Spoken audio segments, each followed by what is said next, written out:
স্বামী স্ত্রী সহবাস করার নিয়ম, মিলন করার নিয়ম।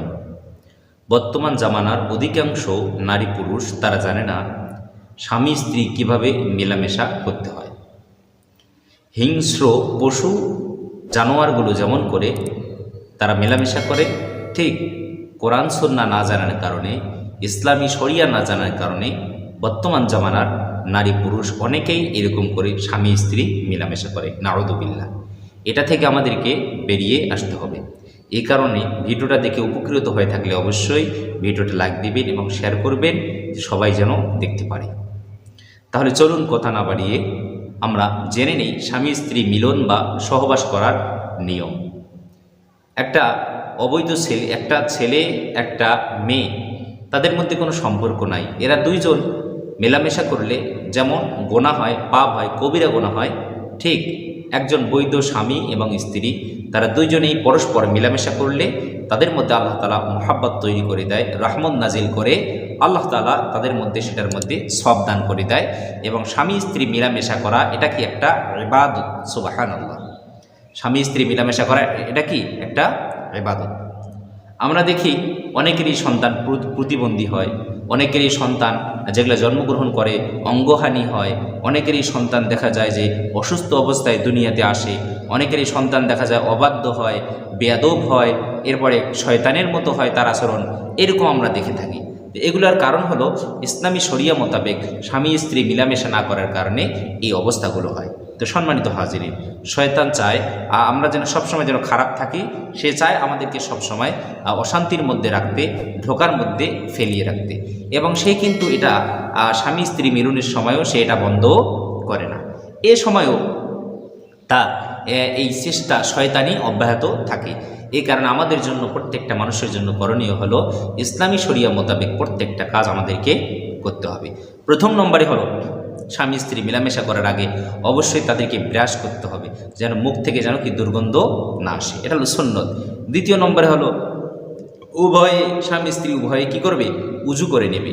কারণ যেখানে উজু করা হয় সে কাজে কখনো শয়তান, উজু করা হলো পবিত্রতার জন্য, আপনি পবিত্রতার জন্য উজু করলেন, আল্লাহ তাআলা আপনাকে সমস্ত অপবিত্রতা থেকে কী করবেন? হেফাজত করবেন, শয়তানি থেকে আপনাকে হেফাজত করবেন।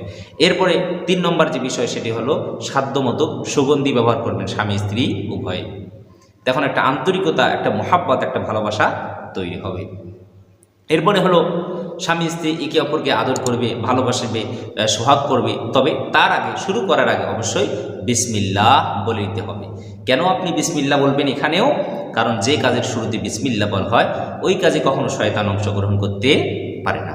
অবশ্যই স্বামী স্ত্রী মেলামেশা করার আগে, মিল মহাব্বত ভালোবাসা করার আগে অবশ্যই আপনাকে ওই কাজ শুরু করার আগে আপনাকে বিসমিল্লাহ বলে নিতে হবে।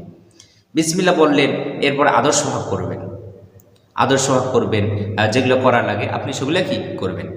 এবং একটা গুরুত্বপূর্ণ একটা বিষয়, স্বামী তার স্ত্রীর সমস্ত অঙ্গ প্রত্যঙ্গগুলো দেখতে পারবে কি পারবে না? হ্যাঁ, এটা সম্পূর্ণভাবে হালাল, সম্পূর্ণভাবে বৈধ। আপনি আপনার স্ত্রীর সমস্ত অঙ্গ প্রত্যঙ্গগুলো দেখতে পারবেন। অনেক মানুষ লজ্জা পাবে যে হুজুর আবার সব কীভাবে বলছে, এগুলো হলো বৈধ, এসবকে আমাদেরকে জানতে হবে। ইসলাম আমাদেরকে শিখিয়েছে। আল্লাহ তাআলা বলছেন হুন্না লিবাসুল লাকুম ওয়া আনতুম লিবাসুল লাহুন্না। স্বামী হলো স্ত্রীর পোশাক, আবার স্ত্রী কি স্বামীর পোশাক। তো পোশাক যেমন দেহের সাথে লেগে থাকে, আপনার স্ত্রীর সমস্ত অঙ্গ প্রত্যঙ্গগুলো আপনি দেখতে পাবেন, এটাকে আপনার জন্য বৈধ, যেন আপনি কি পরিতৃপ্ত হতে পারেন। এরপরে হলো যে বিষয়টা সেটি হলো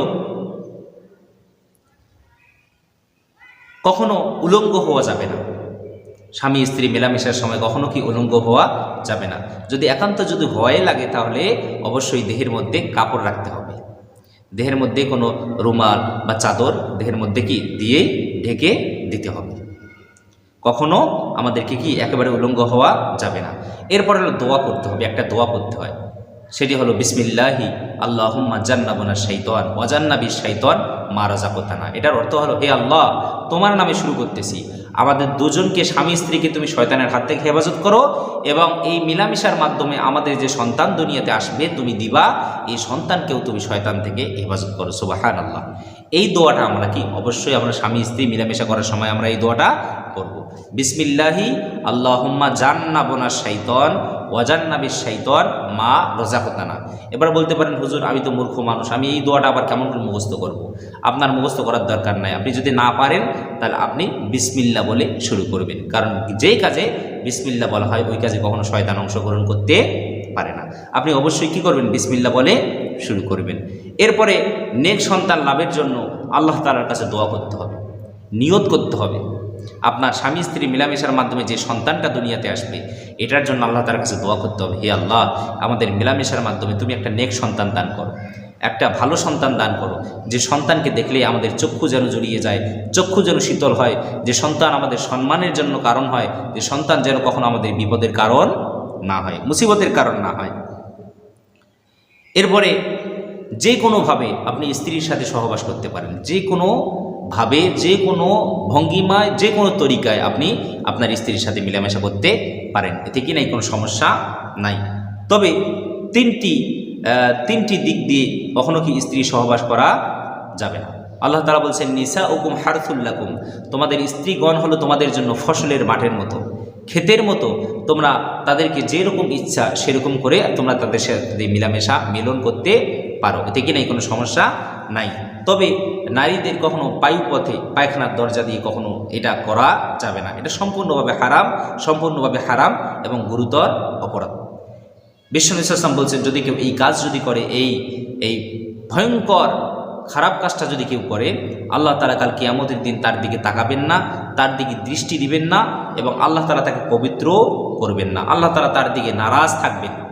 এই কারণে ভুলেও কখনো পায়খানার দরজা দিয়ে পায়ুপথে কখনো এই কাজ করা যাবে না।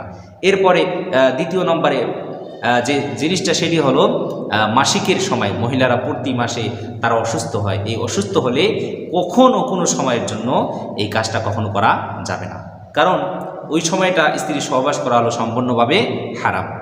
এবং ওই সময় মাসিকের সময় অর্থাৎ মহিলাগণ যখন ঋতুবর্তী হয় প্রত্যেক মাসে তাদের সামনের দরজা দিয়ে যে রক্তটা আসে, এই সময় এই রক্তটা হলো একটা বিষাক্ত একটা রক্ত। এই সময় আপনি যদি তার সাথে যদি মেলামেশা করেন তাহলে মেলামেশা করার কারণে দেখা যাবে এই যে কঠিন একটা বিষাক্ত একটা রক্ত, এর কারণে আপনিও ক্ষতিগ্রস্ত হবেন এবং সেও কি হবে? ক্ষতিগ্রস্ত হবে। এবং হাদিস শরীফে এসেছে যে কঠিন রোগের সম্মুখীন হইতে পারেন। এ কারণে কঠিন রোগ থেকে বাঁচতে ওই সময় কখনো মেলামেশা করা যাবে না। এরপরে 3 নম্বরে হলো যে নেফাজের সময় আপনার স্ত্রী যখন বাচ্চা হয়, বাচ্চা হওয়ার পরে মহিলাদের কমপক্ষে 40 দিন, সর্বোচ্চ 40 দিন, দেখা যায় কারো 10 দিন রক্ত আসে, কারো 15 দিন, কারো 20 দিন, এইরকম একটা সময়। এই যে বাচ্চা হওয়ার পর যে মহিলাদের সামনের দরজা দিয়ে রক্ত আসে, এই সময় কখনো স্ত্রীর সাথে মেলামেশা করা যাবে না। এই রক্তটা যখন শেষ হয়ে যাবে, সেরে যখন যাবে, তখন আপনি তার সাথে কী করবেন? মেলামেশা করবেন। তাহলে দেখেন কতগুলো গুরুত্বপূর্ণ বিষয়গুলো সম্পর্কে আমরা আলোচনা করলাম। এবং সেই সাথে কি করতে হবে? এই স্বামী স্ত্রীকে অপরকে তৃপ্তি দিতে হবে, ভালোবাসা দিতে হবে, আনন্দ দিতে হবে। এরপর হলো পরিচ্ছন্নতা অর্জন করতে হবে। কখনো তারা দুইজনে মেলামেশা করছেন, আপনাদেরকে পবিত্রতা অর্জন করতে হবে, গোসল করতে হবে, ফরজ গোসল করতে হবে, পবিত্রতা অর্জন করতে হবে। এরপরে যে বিষয় সেটি হলো গোপনীয়তা, আপনাদেরকে গোপন রাখতে হবে। আপনাদের যে অন্তরঙ্গ মুহূর্ত, ভালোবাসার মুহূর্ত, এগুলো কখনো কোনো মানুষের সাথে শেয়ার করা যাবে না। রব্বুল আলামিন আমাদের সবাইকে প্রত্যেকটা কথা বোঝার তৌফিক দান করেন। সকলে বলি আল্লাহুম্মা আমিন।